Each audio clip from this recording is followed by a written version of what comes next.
Hey everybody, Manny Talavera here. First of all, I want to thank you all for taking a look at my live today. I've got a couple of things I want to go over with you. Hopefully, we're not getting any background noise. I turned my audio down.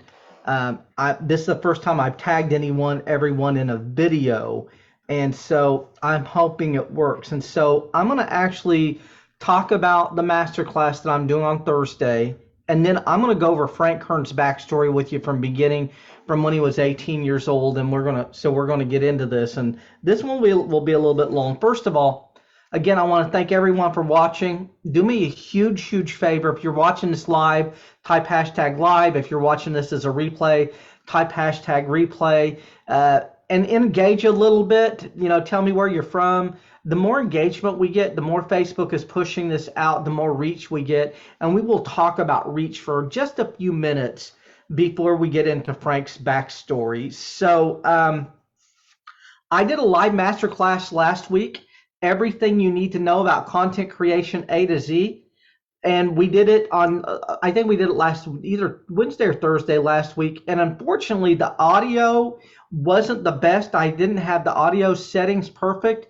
And so I was going to just reshoot it myself, but I decided if I'm going to reshoot it, I'll go ahead and do it live and give everyone a chance to actually access that.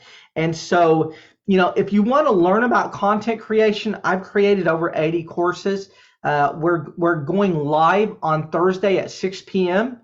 This is going to be delivered through a private Facebook group. We're going to talk about small products, modulated courses, home study courses, signature courses, certification courses, master classes. We're going to talk about tools, types of courses, proper niche selection, course structure step by step. I'm going to show you step by step how to create these. No tech course creation. I'm going to give you about 7 or 8 different ways you can do this without any tech at all. How to pre-sell an offer, advanced pricing, advanced naming, in camera versus PowerPoint Camtasia. So if you don't want to be in camera and you want to create courses, you don't have to.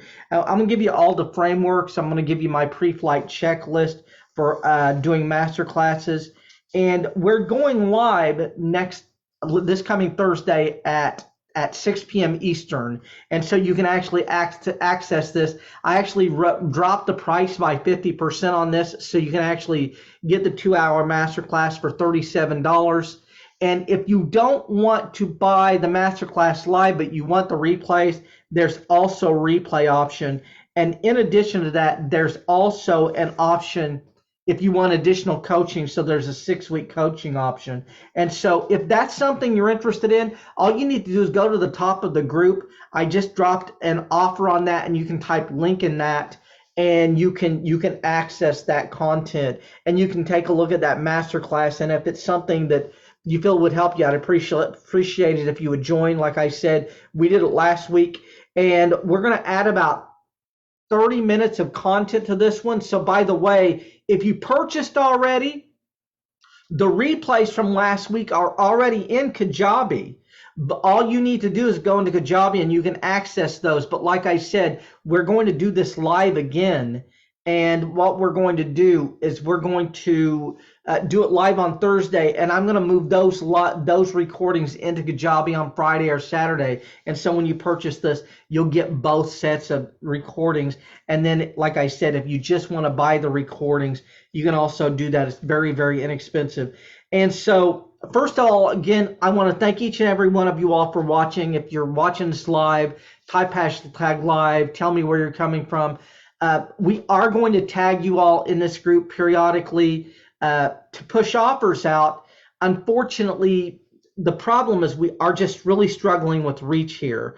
For whatever reason, Facebook just is not pushing my content out to anywhere near the amount of people that are in this group. And so while we are going to tag you in some of those offers, we're also going to tag you in a lot of value as well. And what I'm going to do for the next several days, we're going to be going over a lot of these people's backstories, and we're going to tell you kind of how they got their starts. And today, I'm going to do Frank Kerns' backstory. This is very, very, very long.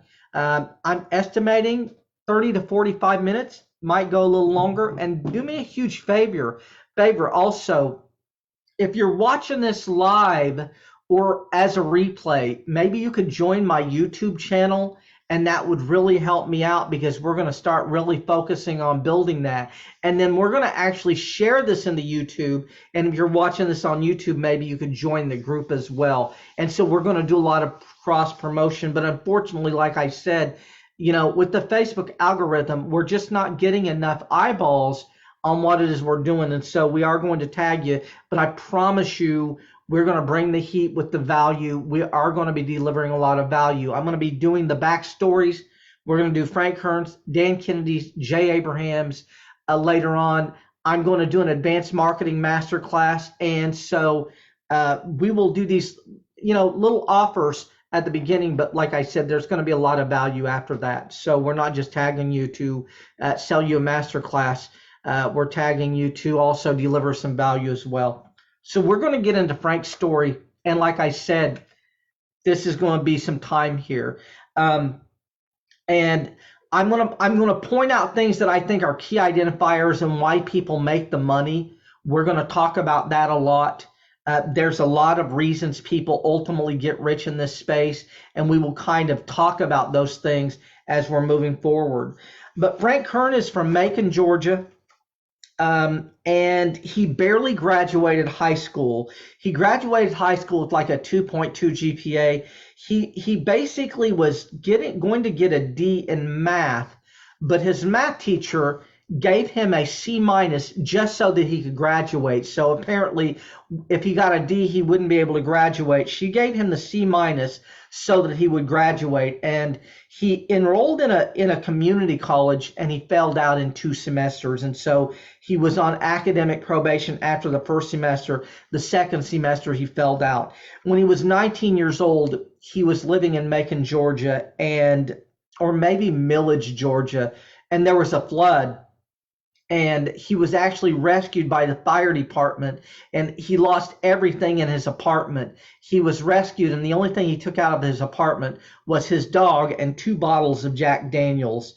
And that's what he was able to salvage. And from there on, he moved into a trailer, and it was actually a half trailer. And so half of it was being used for a business, and the other half was being used for something. But it was very, very poor area. The trailer wasn't very good, and Frank really struggled financially.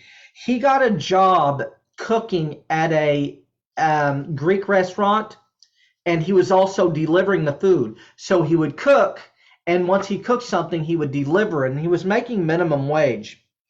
And he was only making minimum wage, but he was spending half of his money delivering the food for gas. So he was making minimum wage, like $3 or $4 an hour, but after he delivered the food, most of the money was going for gas. And so he really struggled financially, and ultimately his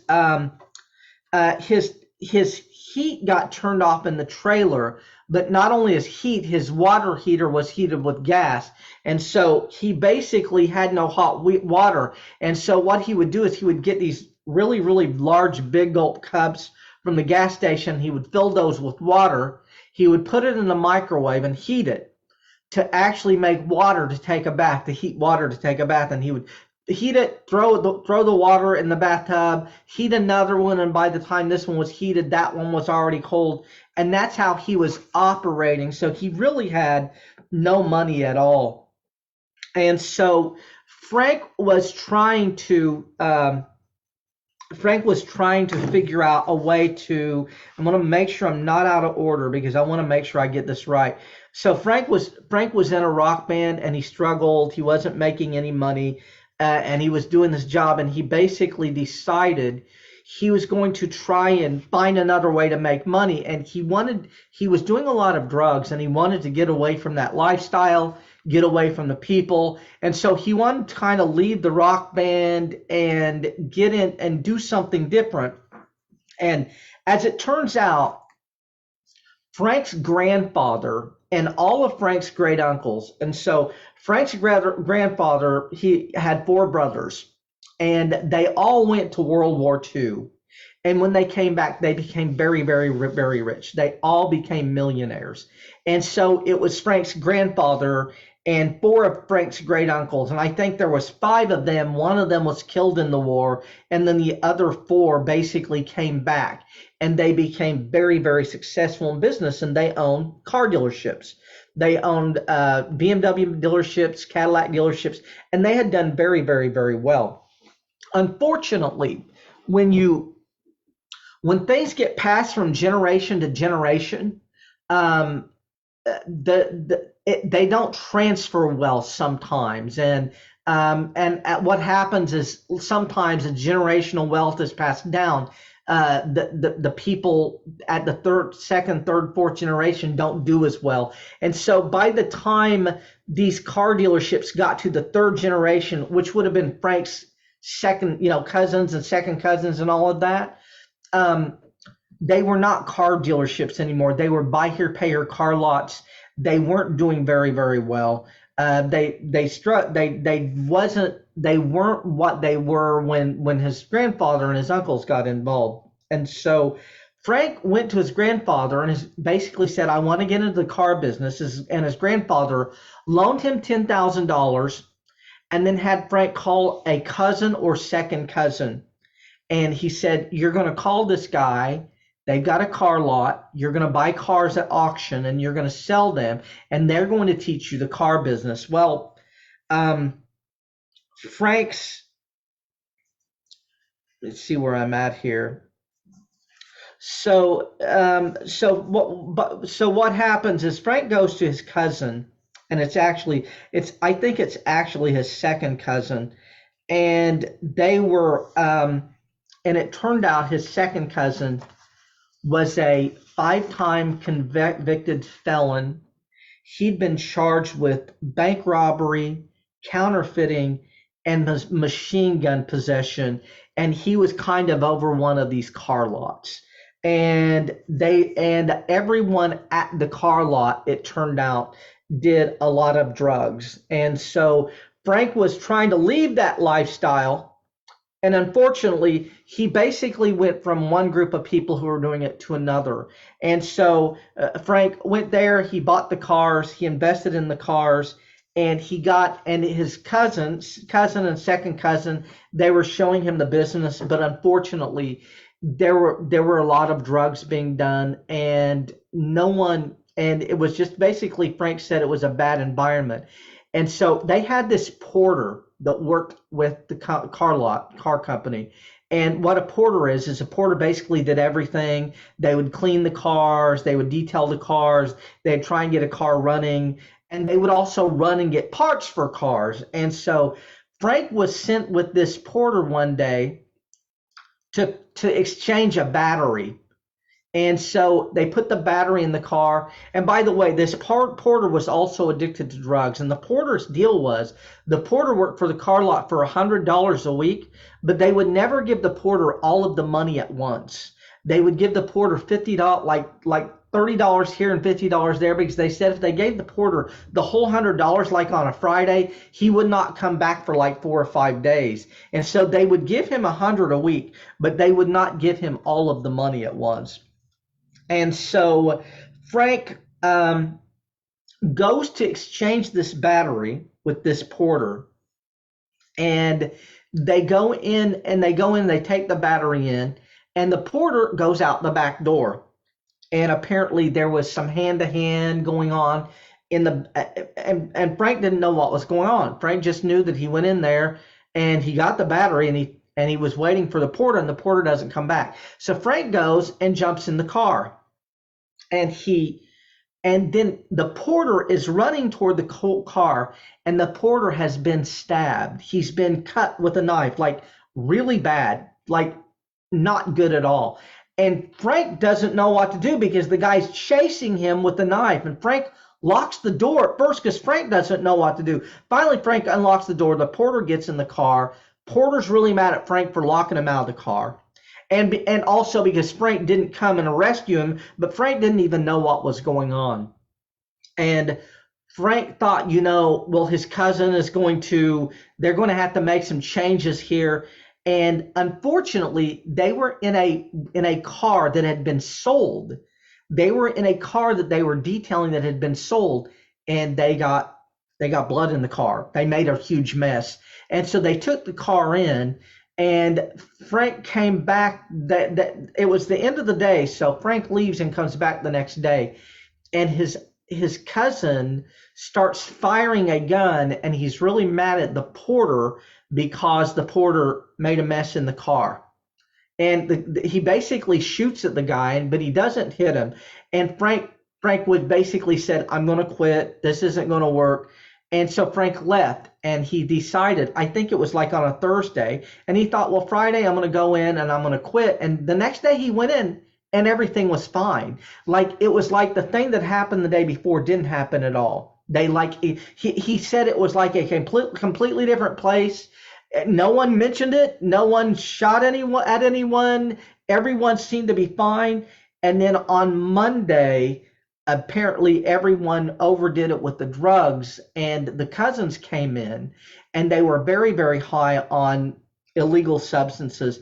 And they gave Frank a gun, and they told him he needed to get in a van and sit in the parking lot in the van and watch the lot so that no one stole the cars. Now Frank said it was like 100 degrees, and in the van it was like 130, and there were like 5 cars on this lot, and only like 2 of them would even start. So no one could have stole the vehicles, even if anyone would have happened to want them. And when that happened, Frank left that day, and ultimately he decided he wasn't going back to the car lot.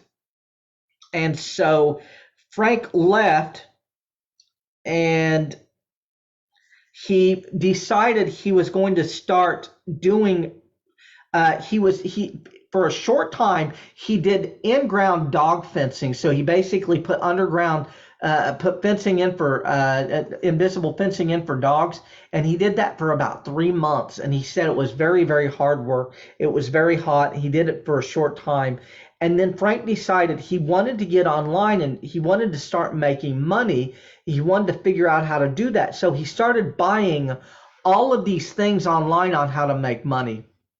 And he ultimately got into credit card processing, where credit card processing is you basically go from company to company, and most companies do a lot of credit card processing. And what you do is you try to get them to change from one processor to another. And when you do that, what will happen is you can save money on the processing, so you can save like 0.5% or 1%. But when you're doing, tens of thousands of dollars a month or hundreds of thousands of dollars, that can be a very, very large number, especially if you're in the fast food business or the restaurant business or the car dealership business, or business where there's a lot of volume, but there's not a lot of net. And so Frank was basically driving around and trying to get companies to switch processors. And he said he went into this restaurant, and it was a Subway or something, and he went in and it was very busy, and the owner like screamed at him and chased him out of the place. And Frank said some of his friends were in there who he went to high school with. He was very, very embarrassed, and he decided he wanted to do this, but he didn't want to do it by going from business to business. And so what he did, he got this idea that he was going to sell credit card processing to people who were already internet marketers, to people who were already in the business. And so what he did is he started looking around online for all of these people who were already doing really, really well. And he called someone who's in Indiana. Now, he doesn't mention the person, but it's interesting because Terry Dean's from Newcastle, Indiana. I'm actually living in Newcastle, Indiana, and I'm relatively certain he contacted Terry Dean. And Terry Dean was doing extremely well at the time. He had he had a number of different membership websites. He had a number of different offers that he was selling. And Frank basically said, "How are you making your money?" And Terry Dean said, "I am sending spam." And Frank said, "Would you teach me how to send spam?" And Terry said, "Yes." Now, again, I want to qualify this. First of all, this was probably This was in the wild, wild west of internet marketing, and there were not like any major rules about what you could and could not do. So while sending spam might have been not the right thing to do, there wasn't all the internet rules that there are now. And so, and like I said, I'm not 100% it's Terry Dean, but Frank said it was someone from Indiana, and the only person I've been able to trace back to that time would have been Terry Dean, who was already doing very, very well on the internet. And uh, so Terry taught Dean, or whoever Frank was talking to, taught Dean how to actually start making offers and doing stuff by email. And what Frank started doing is he started accumulating resale rights products, master resale rights products.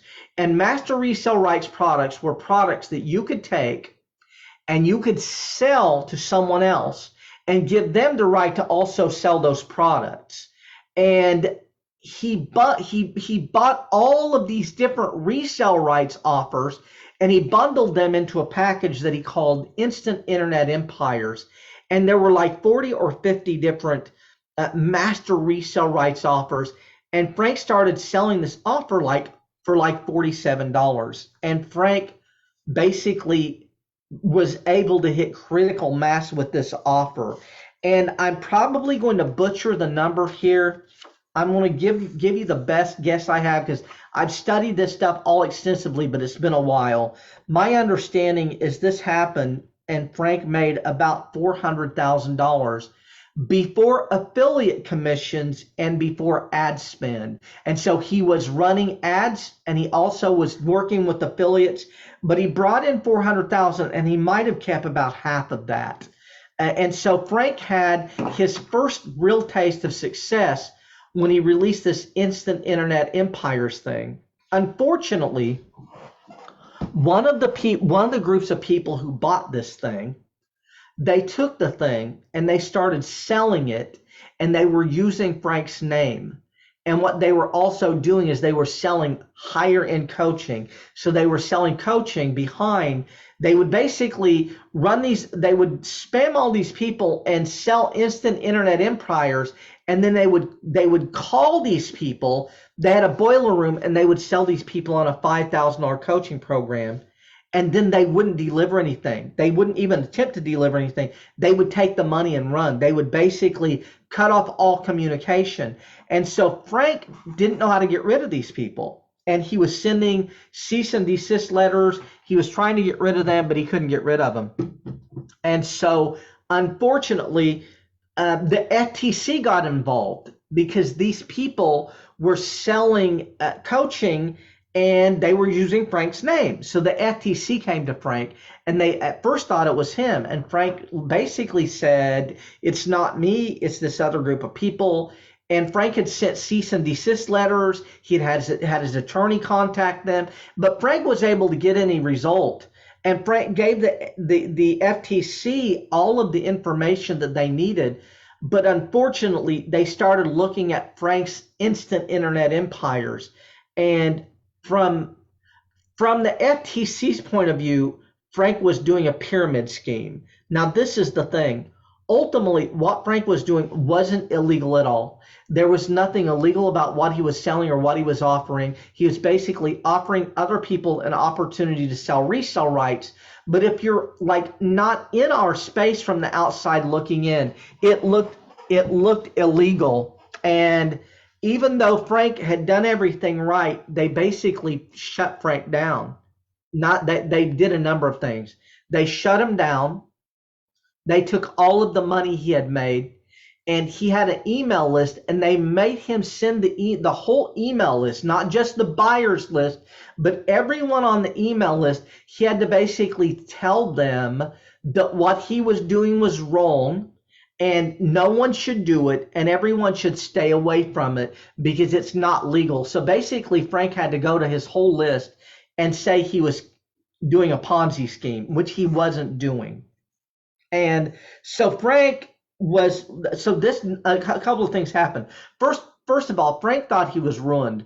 Frank thought he had a really bad name in the marketplace because he had to basically out himself. He lost all of his money, and he did not want to do BizOp at all. He did not want to do anything related to BizOp. But Ed Dale contacted Frank with an opportunity to sell the underachiever method. And Frank did not want to do it. He was completely opposed to it, did not want to mess with BizOp at all. And what Frank did is he met with Ed, but he did not want to make the offer. He did not want to do anything. And so Ed basically met Frank for coffee, and Ed said, look, this is what we're going to do. We're going to do it in the UK.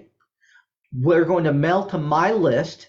I'm going to do everything. The only thing that you're going to really have to do is show up and speak, and you're going to own half of it. And Frank decided to do it only because they were doing it outside the US. So that was the only reason Frank did it. So Frank went and he did the underachiever outside the US, and they did okay. They made a little bit of money, and then Frank came back. And around the time Frank came back, Alex Mendozian had an event called the Big Seminar event, and I think this is where all of this transpired. There were two larger events that were kind of pivotal in a lot of things that happened, and I think the Big Seminar was one of them. And so Frank went to this event, and Frank was popular. Even though he felt he had a bad reputation, he basically had some weight because he had made some money, he had had some success, and people respected what Frank had done. And so Frank was at the event. Frank had no offer at the time. Frank did not speak. He just went there to meet people. And a guy on stage basically talked about how he had this teach your parrot to speak business online course, and he was making about $60,000 a year from it. And Frank left, and he basically went home. He hired a ghostwriter, had a ghostwriter create a course on teaching your parrot to speak, and Frank started sending traffic to that, and Frank immediately started making the same amount of money. He was making about $60,000 a year. And Frank was doing Frank was comfortable. And what happened is about 90 days or 120 days in, Frank was trying to figure out, well, what's my next offer? What's my next offer? And the only thing he could come up with is a training for dogs. And the reason he came up with the dog training is because he had put in the invisible fence before. And so that was like his mindset, because that's ultimately how he came up with the dog training offer. And so he came up with the dog training offer, and let me see where we're at. Like I said, I want to make sure I tell this in order, because there's some things that happen here are very, very important. And so Frank came up with the dog training offer, and he was doing very, very well. And he basically decided he was going to go all in on the internet. He created this thing, and he had a very small list that he had created. He had a list that he had done with the Ed Dale thing, with the underachiever. And so I think Frank had a list of about 6,600 people.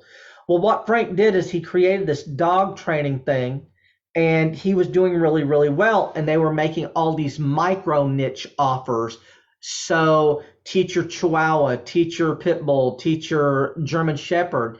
And someone created a software for Frank that would basically take every single dog breed and put them into a system, and he could hit one button. And when he hit that one button, the offer was basically changed to like 600 different breeds of dog, and it was all being marketed on the internet. And Frank went from making $60,000 to basically making $100,000 a month, $1 million a year overnight. I mean, the thing just blew up on him. And when it blew up, once he made that money, what he decided to do is he decided to do his own event. He decided to do his own first seminar on how to do this. And he had never, now get this, Frank had never done an event before. And he decided to do an event and charge $10,000 for it. and he's going to call it Serializer. And so he created the offer for Serializer, and he was so scared to make the offer that he only sent it out to like 3,600 people on his list. He sent it out to 3,600 people on his list, and he made $560,000 in about 4 hours. So he sold 56 of them, and then a few hours later, he sent the offer to the rest of his list and sold the other 44 spots out. And he basically made $1 million in one day. And get this, he made $1 million in one day. There were no affiliates to share the money with, and there were no ad costs. He basically made $1 million in one day free and clear, and it was all his money. And Frank said he was so scared that people were going to ask for refunds and people weren't going to be happy with him. He said I think he had a Xanax in his shirt pocket because he was so scared when he went to the event, and he over delivered. He gave a lot of stuff away at the event, and he was doing this live at an event in Vegas. And so he went to this event in Vegas and he did this thing live. And at that time, Frank was living in Macon, Georgia, and now he was like the most successful person in Macon. Probably he did very, very well. He had the biggest house there, and he flew to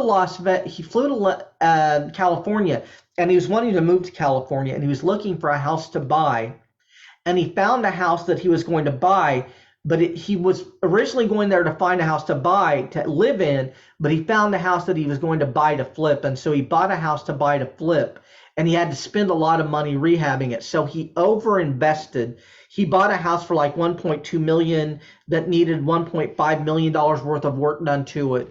But while he was in Vegas, and while he was in, I think he was in Los Angeles, he met some really, really, really big internet marketers, and they were like much bigger than he was, even though like Frank was really, really successful where he was at. But these people were at a completely another level of success. And when he met them, he said it caused him to change what was actually possible in his mind as far as this business. And so what Frank ultimately did is Frank bought that house. He went back to Macon. He was overextended on this house, and he also got his cousin involved in internet marketing because Frank was lonely. He didn't have anybody to talk to all day because he was, doing this by himself. And he got his cousin Trey Smith involved. Now, Trey Smith was already doing really well selling real estate. And Frank will tell you, and by the way, I should have said this all at the very beginning. Everything that I'm telling you has came from Frank personally in some kind of form, in a live event, in a recorded event.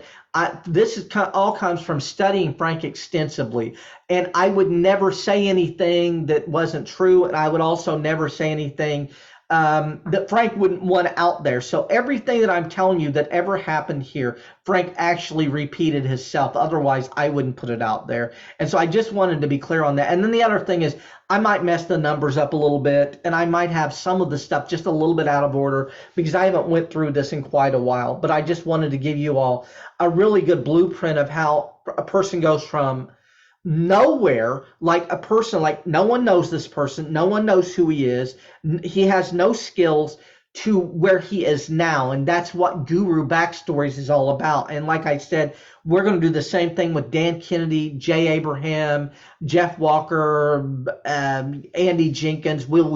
I will do Sam Evans at some point.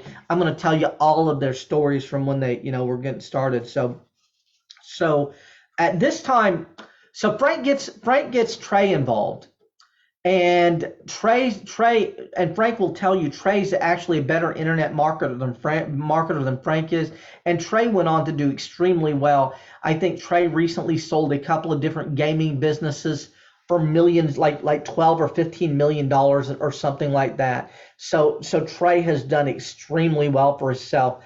But Frank was at a bookstore and saw a book called The Game by Neil Strauss. And The Game was a book about pickup artists. about, dating, pickup artists, going to bars and meeting women. And Frank bought the book. And Frank bought the book. This is the only reason Frank bought the book. Frank bought the book because Frank was really good friends with Dean Jackson. Dean Jackson was best friends with Eben Pagan. Eben Pagan had started a company called Double Your Dating and was doing extremely well in the dating niche. And so Frank bought the book only to read the book to see if maybe Neil Strauss would mention Eben Pagan, who Frank didn't know personally yet, but Frank was friends with someone who was friends with him. And so Frank bought the book and he read the book and then he gave the book to Trey Smith.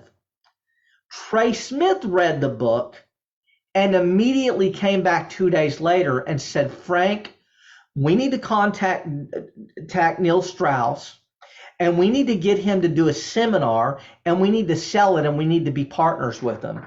And this was, now get this, this was not Frank's idea. This was Trey Smith's idea. Trey Smith read the book and he saw that they could turn this, they could productize this and turn this into a seminar and a recorded product that they could sell. Now what's interesting is Neil Strauss, if I'm not mistaken, I mean, he wrote for the Rolling Stone, Harvard grad, white collar worker, and you've got Trey Smith and Frank Kern, who are internet marketers who really no one knows who they are. And so so what happened? Somehow they put the word out that they wanted to meet Neil Strauss, and someone who was on the list from the underachiever method knew Neil Strauss, and they said, I can give you his information. And that person basically put them into contact with Neil Strauss. And Frank basically, so this was the offer. So Frank and Trey Smith went to Neil Strauss and they said, look, Neil, we've got this idea. We want you to sell a very high price seminar and we want you to put like 40 or 50 people in it. It does not matter. And then we want you to record it. And then we want to actually sell the recordings of that to a list. And we think that we could make a lot of money from it. And we want to be partners. And Neil Strauss agreed to it. Neil Strauss didn't know who they were. They certainly, these three people were certainly not the same type of people. But Neil Strauss went ahead and did it. And so they sold the game. They sold a product called, I think, the Annihilation Method. They did a seminar and they put like 30 or 40 people in it. They recorded it live. And then they made an offer for the tapes called the Annihilation, the Annihilation Seminar. I think that's what it was called. And they did like $2.2 million in a day or two. And they basically were partners. I think Frank and Trey were 50. Trey and Frank took half of the money and Neil took half the money after all expenses. And I think that was the partnership. So they did ultimately really, really, really well. Now, again, so now Frank's made money from his 2 or 3 offers, and he's made money in a number of different niches that are not internet marketing. They're not how to make money online or anything. And what happened is Brad Fallon and Andy Jenkins were starting a company called StomperNet, and they wanted someone to help them with the launch. And they did not know Frank Kern, but there was, and I can't think of his name off the top of my head, but there was a guy, and I'm friends with the guy on Facebook. I know who he is, but he basically was friends with Frank and he was friends with them. And they basically went to this guy and they said, we want Frank Kern to do the product, help us with the product launch. And that guy went to Frank Kern and said, Frank, I'm friends with these guys. These guys really want you to help them with the product launch. And Frank didn't want to do it. He didn't want to have anything to do with it. And Frank said there were a couple of reasons. Frank said that it was some kind of, he didn't know Andy Jenkins, but somehow he went to school with someone who knew Andy Jenkins, and that guy didn't like Andy, so kind of Frank didn't. Frank said it was really silly, the whole thing, and Frank didn't want to do it. But Frank was friends with this guy, and he didn't want to tell this guy no. And so what Frank said is, Frank said, tell them I will do it, but I'm going to need $25,000 as a cashier's check up front. Otherwise, I'm not doing it. I'm taking the summer off and I'm going to go surfing. Now, now get this. Frank is an unknown in the space still. He's not really very well known in our marketplace. And Frank did not think that these guys, he thought there was no chance these people would give him $25,000 for an internet offer, because most people getting involved in this didn't have any money, and it's a lot of money to ask for, and they really didn't know who Frank was. But Andy Jenkins and Brad Fallon sent Frank a cashier's check for $25,000. And so now Frank had to do it. And so Frank said that he and Trey Smith went to I think they went to California, and they spent all of this. They spent like 3 or 4 days working on this, basically 16 hours a day. And I guess when the offer took off, there were a number of internet crashes, and they ultimately sold $10 million. The number I've heard was $10 million in StomperNet in 36 hours or something like that. And at that time, it was the biggest launch ever in the internet marketing space. And Frank was he was a hired gun. He was given $25,000. He didn't have a royalty deal. Frank was very, very scared it wouldn't even work. He said his confidence level was still very, very, very low. And they spent a lot of time on this. And then once the offer worked, what ultimately happened is they hired Frank as a consultant. And so he was going to make more money coming back and forth and working with them. And so Frank said he was on a plane going, I think, from California to Atlanta or Atlanta to California. And he decided that if he was going to be in this place, he was going to create his own thing. He was going to basically create his own status, become a guru in the marketplace. And while he was on that plane, he wrote the outline for Mass Control, and he released Mass Control about 120 days later. And my understanding of Mass Control is Mass Control ultimately did. I've heard a lot of different numbers. I've heard 30 million. I've heard 37 million. But Mass Control was a direct product of Frank making the decision. Now the thing is, Frank at this time, he was, working with Dan Kennedy and Bill Glazer. He was working with a lot of different coaches, and a lot of people were giving him insights. But Frank basically created the persona. And what's interesting is if you look at Mass Control, and I've studied Mass Control extensively, Mass Control is very, very, very similar to a Dan Kennedy product called the Advanced Coaches and Consultants course. And, the Advanced Coaches and Consultants Hyphy Boot Camp, it's the second one they had done.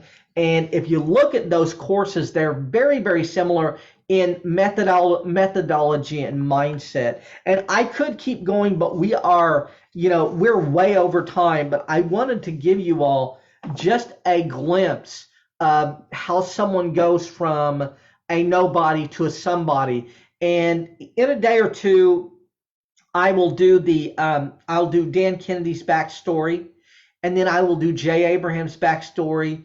I will do Jeff Walker's backstory, Sam Ovens, Andy Jenkins. I know I studied his stuff extensively. And when I'm going through these, I'm really taking you from when they were 18, before anyone knew who they were, and telling you how they got there. And I can tell you, Dan Kennedy's story is very, very interesting, as well as Jay Abraham's. Jay's story is very, very good also. And first of all, I do want to apologize if anything was a little bit out of order. I haven't told this in a while. I haven't laid it down. I did have notes here. I always operate from notes, and I try and give you all as good a look at what everything looks like as possible. But like if I were going to give you the takeaways I got from this are Frank was had very low self-esteem and was not confident that anything would ever work. And he really kind of feels that way now, even to a certain point. Frank calls it the rule of damn it. He said basically, you're just going to say damn it over and over. Things don't work. Things crack up. Things break. And so Frank's feared that things wouldn't work. They spent a lot of time on the annihilation method to basically give Neil Strauss the biggest opportunity to make money.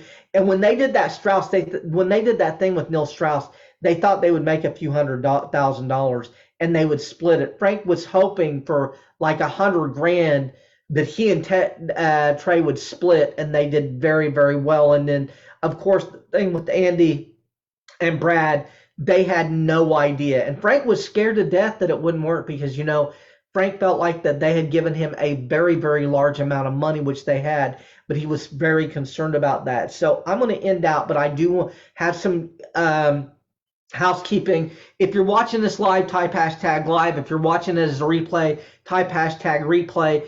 If you're watching this on Facebook, please do me a huge favor and join the YouTube. And if you're watching this on the YouTube, do me a huge favor and join the private Facebook group. I am going to tag you all from time to time. If you don't like being tagged, I do apologize. I understand if you don't want to be here. But the only reason I'm tagging you is I'm going to tell you Facebook just absolutely is not pushing out the content. They are really throttling. I mean, I'm making posts in this group, and we got 17,000 people in this group, and I can't get 500 people to see a post so that we get ignition on it and get it to take off.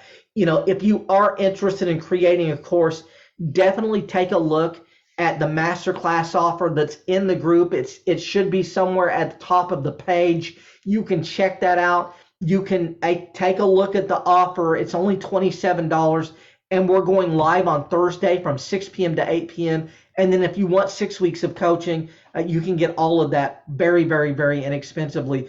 And like I said, we just want to put about 15 or 20 more people in that. And that's an encore from last week. But again, I appreciate each and every one of you all for being here, and I will see you all in a day or two, and thanks a lot.